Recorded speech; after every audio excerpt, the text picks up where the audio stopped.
लोकांशी संपर्क साधायचा, नागरिकांशी संपर्क साधायचा, मतदारांशी संपर्क साधायचा या हेतूने आज या APMC मार्केटमध्ये आले।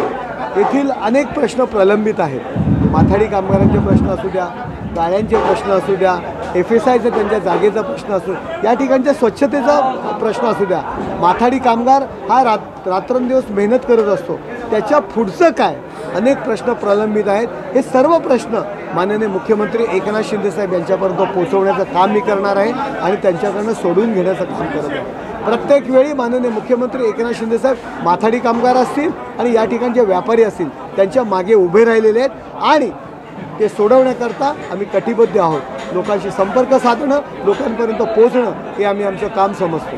नवी माथाडी कामगार हे तुमच्या पाठीशी खंबीरपणे उभे राहतील, तुम्हाला आशा आहे का? नक्कीच माथाडी कामगार हे आमचे बंधू आहेत। स्वर्गीय अण्णासाहेब पाटलांपासून त्यांचं जे नेतृत्व होतं त्या नेतृत्वाने माथाडी कामगारांना स्वतःचा हक्क दिलेला आहे, स्वतःचा अधिकार दिलेला आहे आणि त्यामध्ये नक्कीच वाढ करण्याचे प्रयत्न मी करेन। आज मुख्यमंत्र्यांच्या नवी रॅली आहे, किती फायदा होईल त्या रॅलीचा? नक्कीच माननीय मुख्यमंत्री एकनाथ शिंदे साहेब 24 तासामधील 22-20 तास काम करत असतात, लोकांसाठी काम करत असतात, महाराष्ट्राकरता काम करत असतात। त्यामुळे त्यांच्याबद्दल एक वेगळं वलय निर्माण झालेलं आणि नक्कीच त्याचा मला फायदा होईल। विरोधक आता तुम्हाला माहिती आहे जे काही जे स्वतःला उमेदवार समजतात, गेल्या 10 वर्षामध्ये त्यांनी काय केलं आणि ते स्वतःला जर खासदार समजत असतील तर त्यांच्यासाठी मेहनत ही आमच्या सर्व कार्यकर्त्यांनी केलेली आहे, सर्व पदाधिकाऱ्यांनी कधी केलेली आहे, परंतु त्यांच्या पाठीवरती प्रेमाचा हात कधीच त्यांनी फिरवलेला नाही आहे। केवळ या शिवसैनिकांच्या जीवावरती खासदार होते